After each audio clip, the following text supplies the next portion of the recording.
Dr. Camille Frazier-Mills is the director of the Duke Syncope and Dysautonomia Clinic. She completed fellowships in cardiology, electrophysiology, advanced heart failure and transplant training, all at Duke University. Dr. Frazier-Mills recently hosted an educational program at her university with Dysautonomia International, and we are thrilled to reciprocate by welcoming her here today to lecture at our conference. Please join me in welcoming Dr. Frazier-Mills.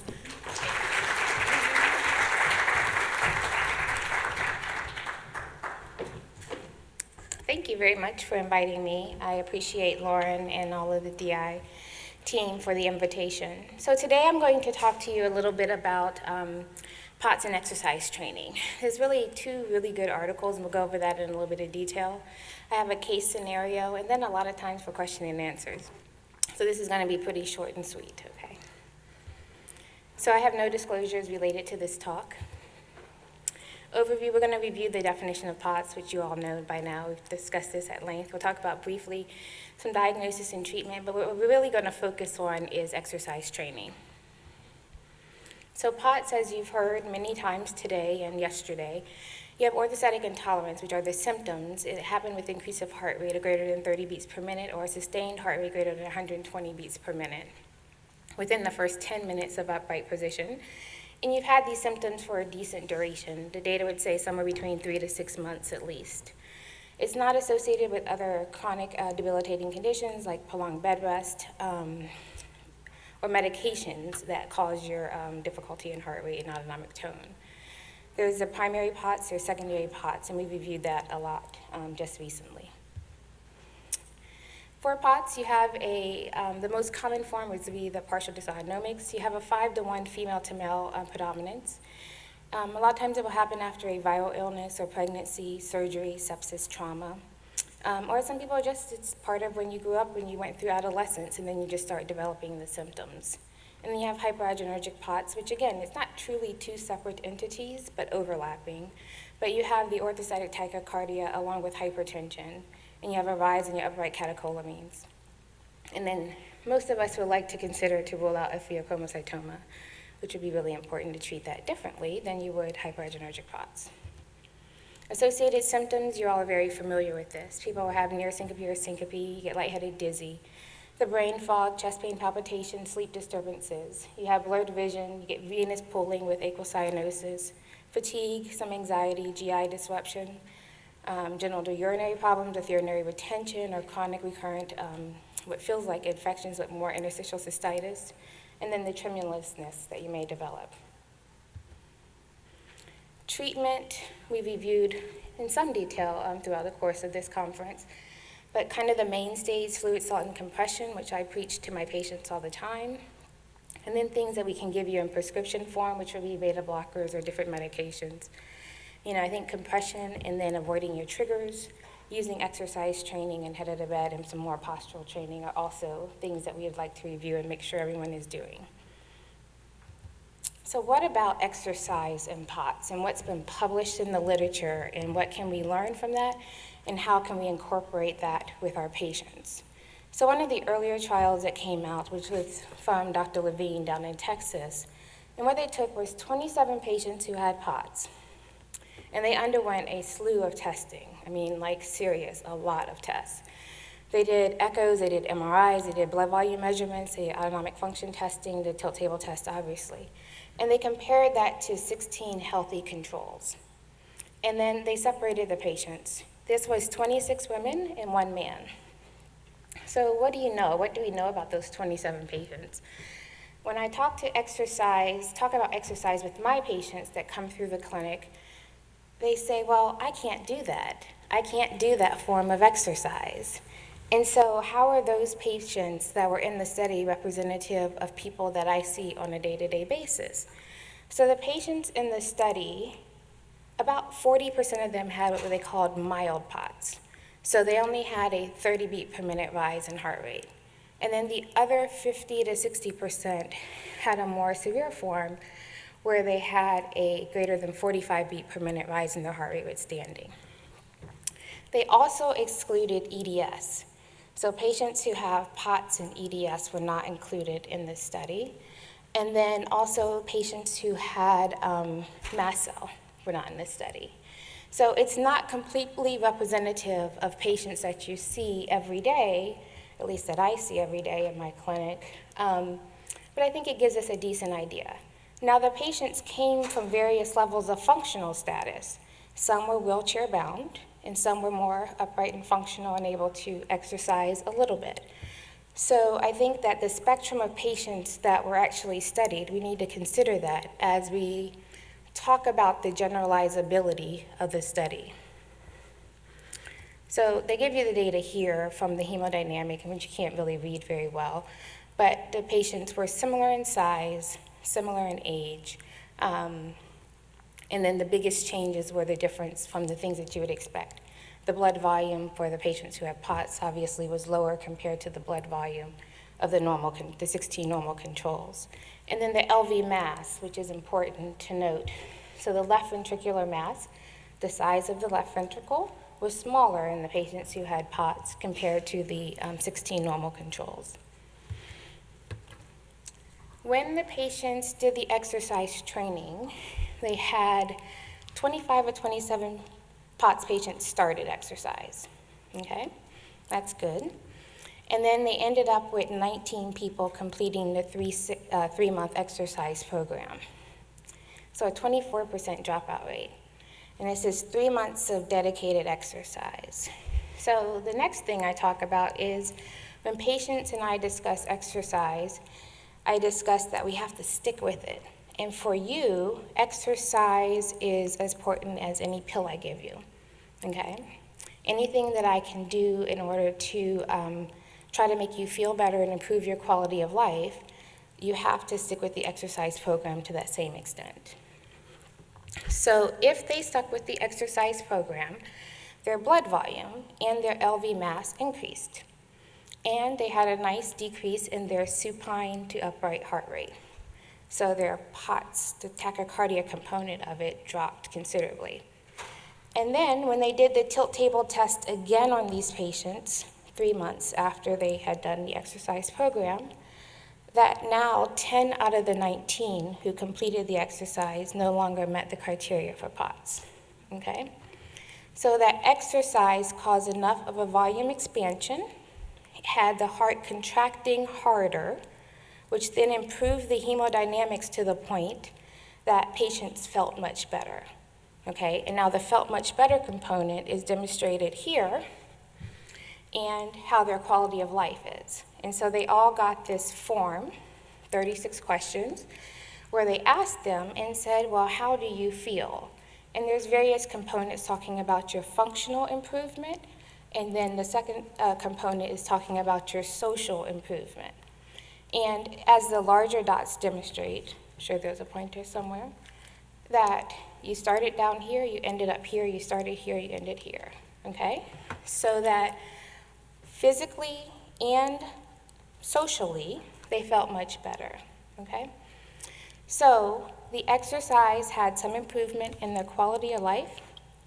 In addition, it improved their hemodynamics, it improved their ability to train, and it improved their left ventricular mass. It didn't normalize it though. So patients who have POTS, even though they exercise, so some doctors will preach, if you exercise, you can get rid of this, that this is a cure. So I don't believe that. That's not what the data shows you. What it shows us is that we can make you feel better if you stick with the exercise. Similarly to other things that we may do to hopefully make you feel better and improve your quality of life and your exercise tolerance and your ability to work or do other things that you like to do. So that the left ventricular mass increased by 12%, and the blood volume expanded by 9%, or by 7%, which was significant. The heart rate upright came down by 9 beats per minute, and that 10 of the 19 patients no longer met the criteria for POTS on a tilt table test following the exercise. And then they not only had all of these hemodynamic variables that were markedly better, but how I feel, the quality of life assessment that they used in this study also showed improvement. So what do we glean from this study?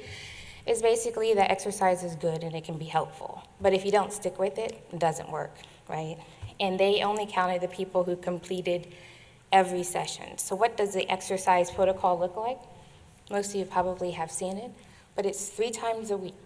3 times a week of doing some type of cardiovascular training. You usually start out with a recumbent bike, or they use the rowing machine. Swimming also, as long as you have someone with you who's a partner to keep you safe. You don't want anybody going under, obviously.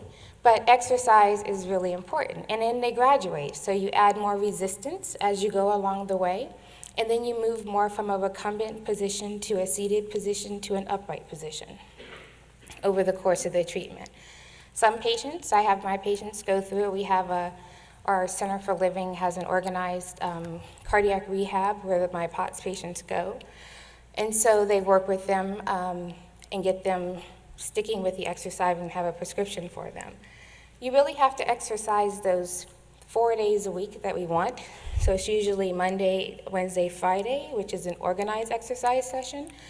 And then the off days are doing some lower body training. All of this is working to improve your muscles in your lower body to contract against those veins to improve your venous return, which then helps your intravascular volume increase and expand. So that was nice. Dr. Levine's patients, the small group of patients who were followed down in Texas, and it was published, and then a lot of us interpreted it broadly. But then what they decided to do was to share the protocol with more people. And this study came out in May in Heart Rhythm. And what it showed us was that not only in a study setting, but in the real world, in the community, can these same results be utilized. So there was 251 patients enrolled in this study, where basically we followed the same protocol as the patients who were in the original study that I presented. And now it was going to Dr. A, B, C, and D, right? And they would then send the information back to Dr. Levine's team, and they would analyze it.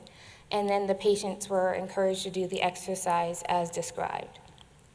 So they did a 3-month program involving the mild to moderate intensity endurance training. Again, 3 to 5 times a week. So this is like your job. It's like what you do and what you're supposed to do as part of your rehabilitation. And then they were doing strength training. They had them increase their salt. Now remember, this isn't a little bit of salt. This is 6 to 8 grams of salt. In the original article that Dr. Levine published, people were having up to 12 grams of salt per day. Okay, so when your doctor says, have some salt, add some salt to your stuff, I tell my patients, put a teaspoon of salt in a baggie and sprinkle that on your food throughout the day. And if at the end of the day you have salt in that baggie, then you have to take it straight up, okay? Yeah, and then we're going to increase to 2 teaspoons, because every teaspoon has 2 grams of salt, right? And so if we tell you to have 6 to 8 grams, and most of my patients are about there, then we start with 1 teaspoon, work it up to 2, work it up to 3.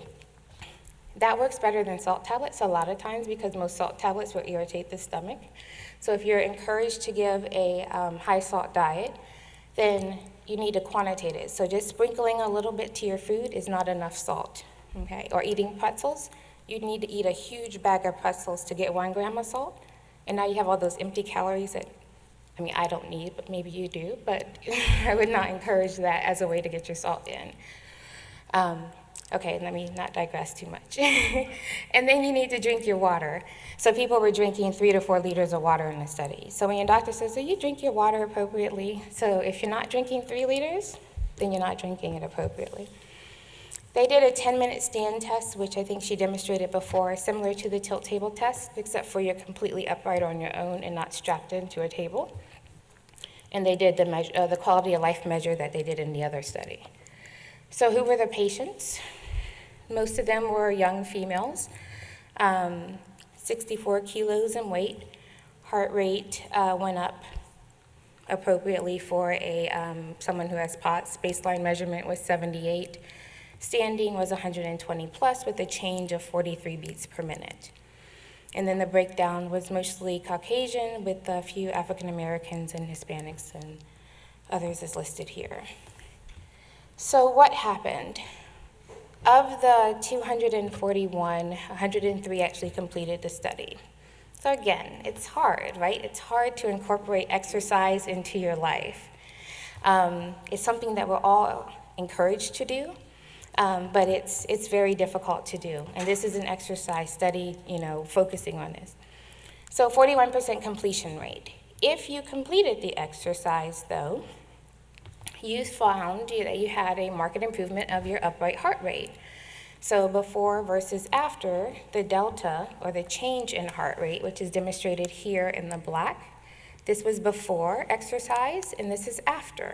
So 43 beats per minute was before, and now you're about 20 beats per minute. So again, exercise doesn't get rid of your POTS, right? It expands your volume, it makes you do better, it increases your contractility in your heart mass, but it makes things more tolerable, okay? And now maybe your medications can work better, or maybe you feel okay with not having a 40 beat per minute rise in your heart rate, but just 20, which is a little more livable, okay? And that's what's demonstrated there. They found that the exercise didn't really affect the blood pressure much. So before and after, the blood pressure really wasn't changed much. The real focus was the change in the heart rate. And then they did the 10-minute stand test here and looked at the difference in the beats per minute and looking at the quality of life. So interestingly, your quality of life improved as you exercise, which is what I demonstrated before. But they had a small proportion of the patients. So this was a 3-month study, just like the original Levine study was. They extended the patients. There were 38 patients, I believe, who had 6 months to 1 year worth of data. And they continued to exercise. And so it was a sustained benefit. As long as the patients continued to exercise, their quality of life, in addition to their hemodynamics, remained much better.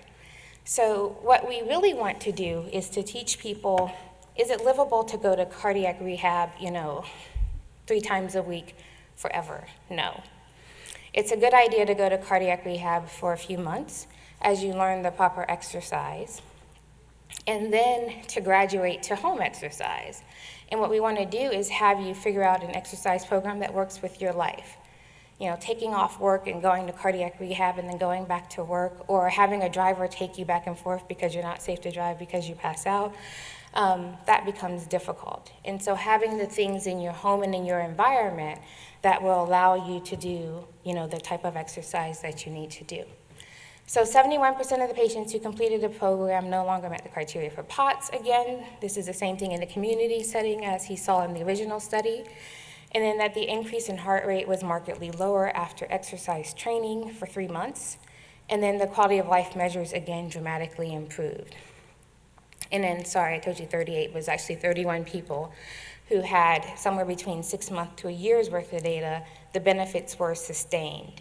And that is what we really care about, is not just a short-term fix, but a long-term fix to improve patients' quality of life. So how does exercise training compare against beta blockers, right? So a lot of us doctors, we like to just give you a pill. Say, here, this will slow your heart rate down, take this propranolol, and all will be good with you, right? Not so much. So what they did was they did the same patients. They had the patients who had POTS. They had them randomized either to propranolol versus initiating their exercise, and they looked at some different hemodynamic variables and looked at their quality of life. And so these were the patients and, these were the patients and who they were. And you can look at this later if you really want to.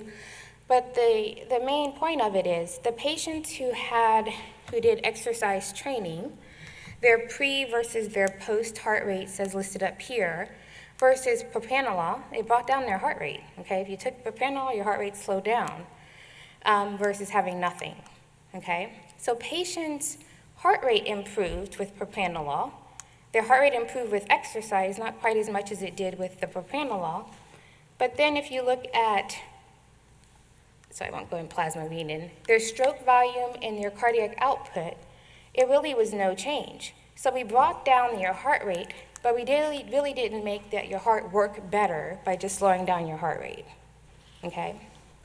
It's more important for us to have an improved cardiac output and an improved stroke volume, which means that every beat of your heart, you are maximizing what that heart is doing, okay? So propranolol will help some, but exercise probably helps more. And then in the next slide, they looked at the functional status, or how did the patient feel after doing this. So comparing exercise here to propranolol to nothing, which is placebo, they found that people who did exercise had an improvement of their functional status and their social, how they felt, versus people who were on propranolol, it remained very flat. So even though you bring down the heart rate, maybe even more than exercise training did, using a medication, you don't get all of your bang for your buck, right? It's not just the change in heart rate, it's the volume expansion, it's improving hemodynamics, it's improving functional status that probably is more important. So hopefully that's clear. So beta blockers, well, they're very important, and I use them all the time in my patients. They are not the end-all be-all. They are part of what we use to get people to feel better, and that using propranolol or whatever your beta blocker of choice is, in addition to exercise, is probably going to give you the best improvement. And it's demonstrated not only by the hemodynamic data that they obtained from the patient, but also by how the patient felt, the quality of life measures which were obtained there. So what can I tell you a little bit about exercise? Medication compliance is very important. So if you're not taking your meds, then it's, for me, your medication and your exercise program is all one prescription. I write some of them, and some of them I send for cardiac rehab. But you need to be compliant with your meds and with your exercise. You need to take in your fluid and your salt, and then you need to wear your compression. So how do I give tips about like fluid? If you're going to exercise, then what you want to do is you need to prepare for it. That's a bonus. That's something extra you're doing that day. So before you go to exercise, salt and fluid load, okay? You can't say, well, today I'm going to start my exercise training, and if I've at baseline drank 2 liters of fluid a day, I'm going to stay at that. You need extra. So what do studies tell you about volume repletion? If you drink a liter of cold water, then you will raise your blood pressure, by 10 millimeters of mercury, okay? So somebody faints, you give them cold water when they come back to, that gives them a quick bolus. Their blood pressure will come up immediately, okay? You're going to exercise, fill your water bottle with ice and some water, and then eat some salt beforehand, okay? You will get a bigger response to your exercise, and it'll make it easier to do it. You drink before you go, you then drink during your exercise session. So you're exercising for 45 minutes, for 30 minutes, whatever. When you exercise, you want to be sipping on some electrolytes. You're going to sweat. Now, people have a lot of sweat gland dysfunction related to their potential neuropathy, but some people's sweat glands are working, and some people, they don't work at all, and other people, they're just pouring out sweat. So you're somewhere in that spectrum. You have to accommodate for what you're losing for that. So sip on electrolytes during your exercise session. And then once you finish your exercise, you need to drink some more. So now you've added an additional at least liter to liter and a half into what your baseline is. We have a very good relationship with our physical therapy group as we've worked to establish our own POTS PT program. And I tell patients, this is what I want you to do. I've talked to the therapists, we've done education with them, and the people who do the best are the ones who follow this type of protocol. This is a success recipe to help you make it through PT. PT is hard, right? So you do PT, and afterwards, a lot of patients will feel like they are in the bed for the next day or for many hours afterwards. 1, push the hydration, that cuts down that. 2, the degree that your physical therapist is working with you, they have to know how you feel after. So you continuously feed back to your therapist. If they pushed you, if they put too much resistance, if you're on the recumbent bike and they put on too much resistance, and now you couldn't move for the next day, that's not good. That's not what we want you to do. So they need to back off the resistance.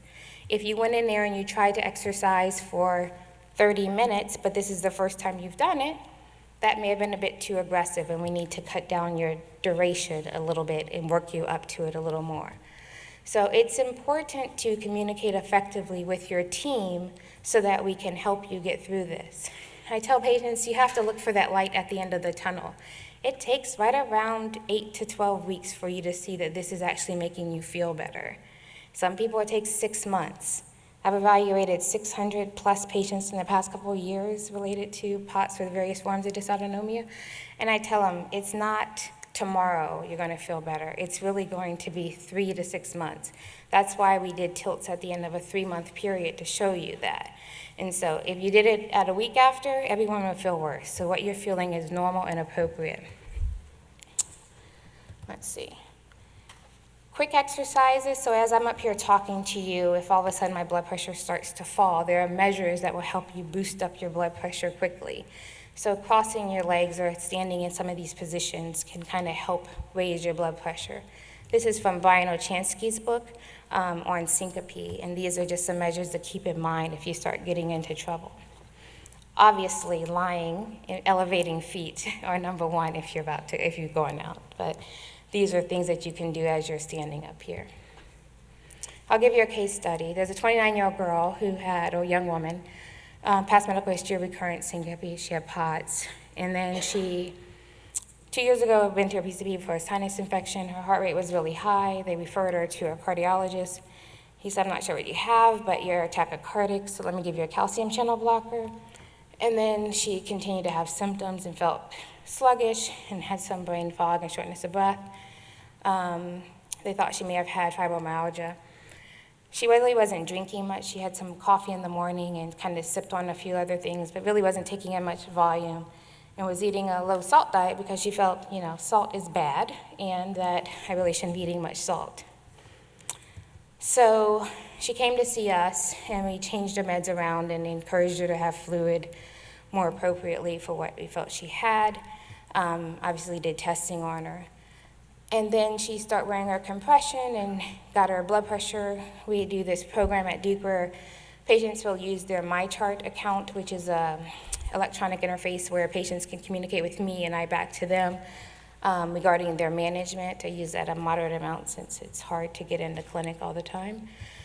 Her baseline studies were here, and she's got her after meds. Usually it takes about 6 weeks maybe to get meds somewhat stabilized to the point that the patient feels a little bit better, and we get them into exercise training. So she started exercise about 6 to 8 weeks after being seen, and her initial parameters on her meds were listed up here, and then after she did exercise, right around not quite 3 months later, she was seen in clinic, and she was doing remarkably better. So again, you get the improvement in hemodynamics and along with her overall functional status. Now she felt pretty good. She was exercising regularly, and she had no more syncope, but at least one episode of near syncope.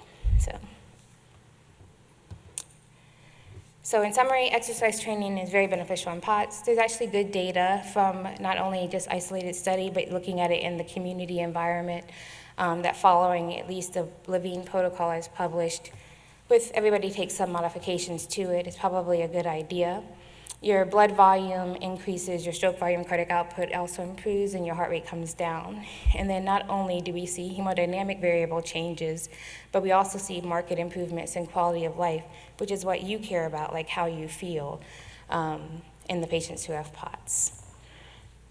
I'll end it there and open it up to questions. I could tell you about our program we have at Duke if you like, but you can ask me questions. Yes? In the first studies at 71% no longer met the criteria for POTS, but did not normalize. So could you define that a little better? Yeah, so remember I told you that at baseline, these patients had a 43 beat per minute rise in their supine to upright heart rate. And if they exercise, they had about a 20 beat per minute rise in their supine to upright heart rate on a repeat tilt table test. And to meet diagnosis for POTS, you need a 30 beat per minute rise in their supine to upright heart rate. And so while they still had an excessive heart rate, they didn't quite meet the criteria for POTS, which is the 30 beat per minute rise in heart rate along with all of the symptoms that you would have that go along with it. That's why I tell you that people don't normalize from exercise. If I don't have POTS, so if I go from seated to upright, my heart rate may go up 5. If I'm a little nervous, it may go up 10, but that's about all you're gonna get for a change for me. So a normal one would be maybe a 5 to 10 beat per minute rise in heart rate, whereas POTS is clearly defined through multiple studies saying that a 30 beat per minute is diagnostic. And if the 10 out of the 19, which is the 71% patients, their POTS, their tilt table test had a mean of a 20 beat per minute rise. Okay? Sure. So when you say it has the strongest evidence for improving your quality of life, what are the studies that have also looked at quality of life in the same way? Yeah, so actually a lot of the medications, so a lot of studies use this SDS 36 questionnaire, which have this functional and along with kind of physical assessment of your quality of life. Beta blockers are probably the most published, which is why I did that, and they use the same patients from the original study to do that. So it was the same group of patients. So in that one, it was 37. If look at all of the studies that talk about POTS, is somewhere around 30 some odd patients. This 251 study of the community environment is the largest study looking at anything in POTS outcomes. I think that what Lauren is doing, or DI is doing, and getting you all to feed a lot into a registry, which then gives us more patients, is definitely going to be beneficial. But looking at quality of life measures, so if you look at Florinef for volume expansion, there's no quality of life data there. If you look at Midodrine for vasoconstriction, there's no quality of life there. If you look at... No one's measured it, or they measured it and they didn't find a change? So no one's measuring it. Okay. Yes, yeah. If you look at what's used out there for quality of life in POTS, it's either the beta blocker, because it's the most prominent symptom that people, and part of the diagnostic tool is the heart rate measure, is really what you have there. So that basically there's with the data that we have, which is a limited number of carefully selected people, we can say that has better evidence than beta blockers. So I tell you that if you utilize beta blockers and look at purely beta blockers alone with no exercise and look at quality of life measures, then it's the data that I presented in the middle. If you look at exercise alone and quality of life measures, it's the 2 studies that I presented in the beginning and in the end. Yes. Yes. Is there any concern, because you kept mentioning compression stockings, and I know that's used a lot, but is there any concern that with long-term use that you're actually going to get some muscle atrophy, or you're going to, that maybe you ought to just use them PRN? Yeah, I haven't seen any data using the intermittent use of them. I think that people should still exercise independently, which is going to help their muscle from atrophying. It's more so that the venous pooling component of it is what's being supported by it, and the lack of, or the overcompliance of the venous system is it. So there's no data to support it, but I can't tell you that there's not. So, sorry, you. Yes, ma'am. My daughter's POTS was on a low dose of a beta blocker. Uh-huh. And at one point, we talked with the doctor about coming off of that Mm-hmm. because it's not supposed to be the greatest thing. And we were told, well, she'll get really tired. So how do you make the transition to the exercise benefits? If you're on a beta blocker, do you exercise first and then go off the beta blocker? Do you go off first? Are there... Yeah. I'm just interested in your perspective. Not Sure. to substitute for medical advice, but Yeah, I'll tell you my approach. So my approach is to usually start patients on medications to improve their hemodynamics. That tends to make them feel a little bit better. Then I start them on exercise training, and then I keep doing a reassessment. So as their blood volume expands, as their heart starts to contract a little bit better with the decrease in heart rate, I find that I'd start backing off of the medications. So it may not be 6 months, it may be a year, some duration of time after they're on therapy. If they're getting better, then I get them off.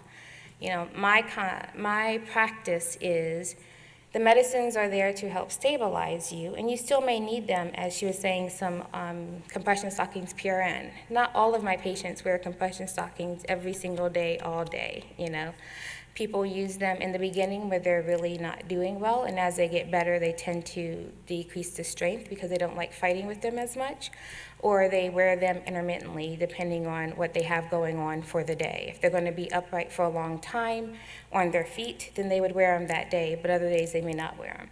The same thing with the medications. As they show improvement in their hemodynamics and they're feeling better, as long as they're going to sustain that same exercise, then I start walking them off of medications. And I see how they do. And if they start falling back, that's why I use my chart or these other electronic forms of them communicating with me, saying, hey, I stopped my medicine, but I don't want you to wait 6 months and tell me that I stopped my medicine and for the past 6 months I've been flailing. But you communicate back with me and say, I'm doing okay or I'm not doing okay. So I think it's definitely a good idea, if you can stop the medicines, to stop it. After people learn how to take in the adequate amount of salt and fluid wearing their compression and exercise, they may not need all the medicines that we start in the beginning when they're, not doing well. So, yes, ma'am. My son is 8 years old and has POTS. So how does this kind of change for a young child who's still a child and loves to run and stuff, but how does that 45 minutes or Yeah, that's hard. There's no real good exercise in the pediatric population. I haven't looked at that, okay? I deal with adults. But I think that using some form of exercise program, working with a physical therapist, is probably a good idea. And then translating that into life. So, yeah. is we do swimming, or he loves to ride his bike, he knows up and he'll pass out. He does it sometimes. But we go a certain distance, we do a check, we do feedback. Yep. And how are you feeling? Okay, and then we continue on. I think that that's, Does the time matter more, or does the actual exercise? the consistency of the exercise matters the most. Yeah, so that if you go biking or swimming 3 or 4 times a week, every week, if you don't do it consistently and you do a session once a week, you'll gain no benefit. All right, they looked at the people who dropped out and who did it sporadically. Their numbers were like people who never did it. And so it doesn't help you to do it not in a consistent fashion. Finding what works for him, swimming obviously is probably the best. And I think riding the bike, as long as you're there with him and you push and hydrate and salt him before he does it, is the best thing to do. I have patients who say, I can't do PT in a gym environment. I have to figure out what I can do in my world, what's normal for me. And so one of the studies that we're working through getting funding for right now is looking at yoga or Pilates-based treatment in POTS patients. And it's something where people can watch a video and do it in their home and feel comfortable and safe doing it there. And so I think that, yes, we have some data on certain sets of exercise, but it's really how it translates into that person's life and how they're going to be consistent. Some of my patients says, I'm sorry, I can't do the PT. And I'm like, I don't care what you do, honestly, as long as you're consistent. So there's several who told me, I love to bike ride. And so their family goes out for a bike ride as a family every single night, and that's what they do. And I said, that's fine. Don't feel sorry about that. All I care about is you're doing it, So yes, rowing that was part of the original study. Yeah, so that was one of Levine's main interests. He didn't say how many of those original that actually did rowing. I think recumbent bike probably still won out more over rowing, but that was part of the initial exercise. Yes, ma'am. If you're on beta blockers, does that inhibit your ability to perform moderate aerobic exercises? It's capping your heart rate? Great question. So part of the protocol looks at if you're on beta blocker or off a beta blocker, and it looks at your perceived exertional scale as opposed to a target heart rate range. And so if you're going through physical therapy, if you're not on beta blocker, they will push you to the point to have a certain heart rate. If you're on a beta blocker, they have a rating system, and it's a 1 through 20 rating system where you say, I'm working very light to I'm working excessively hard. And I think you still will get the same benefits as long as they're pushing you to the proper target window. Yes. Of the people that complete the study, you said you have some data for that.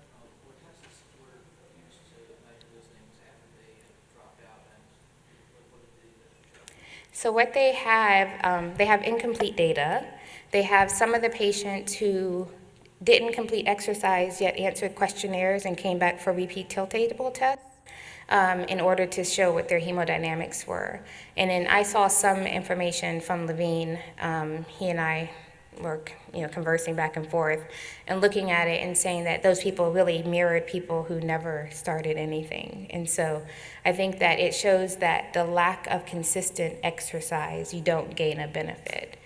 It's the continued exercise. You will get the same rise in heart rate as people who never did it, basically, is what he's saying. So they did do some exercise, they just didn't do all. They didn't do all of it. So even in the community environment, there was 103 people who actually completed the exercise. But then there were people in that, I think he's going to write a paper. The community environment came out in May of this year.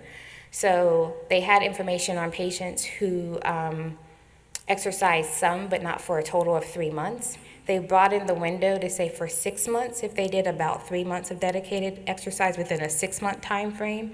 So he has different groups broken down. He just hasn't published all of I don't have it up to tell you or show you in a slide because it's not published yet.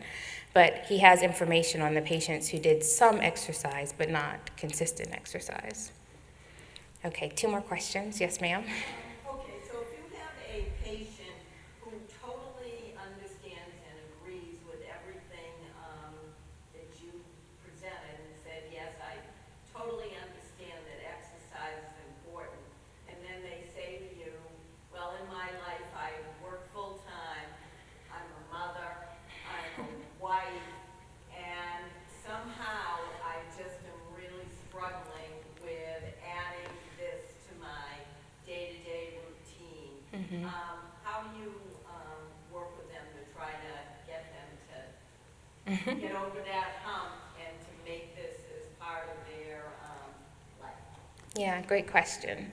So if you are doing okay that you're working full time, I'm feeling pretty good about you right now, okay? So then I'm going to tell you, take 10 or 15 minutes, small increments, and do it in that.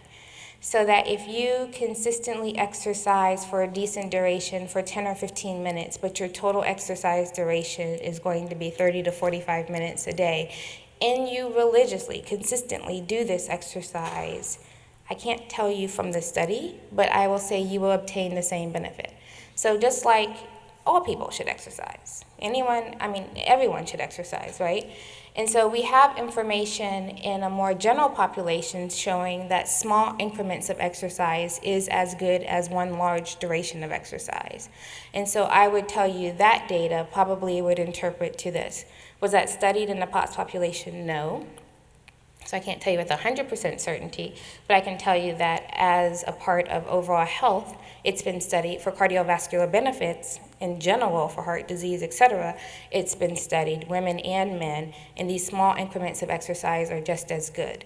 So I think as long as you can incorporate some of the things, if you're walking upright and you're doing okay and not passing out, then walk upright and do okay do small increments of walking upright and go for a walk around your parking lot if it's not hot, or go swimming if you can on certain days, but get the exercise in consistently. Okay, one last question? Yes, ma'am.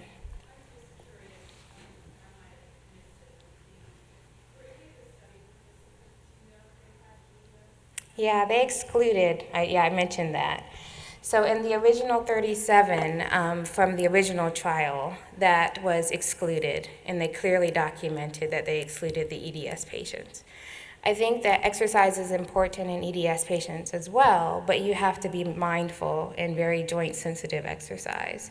And so the protocol as it's written, being on a rowing machine, just think of all the subluxations that you would have. So, that wouldn't be appropriate probably. Yes, sir. Is there any issue about over-exercise?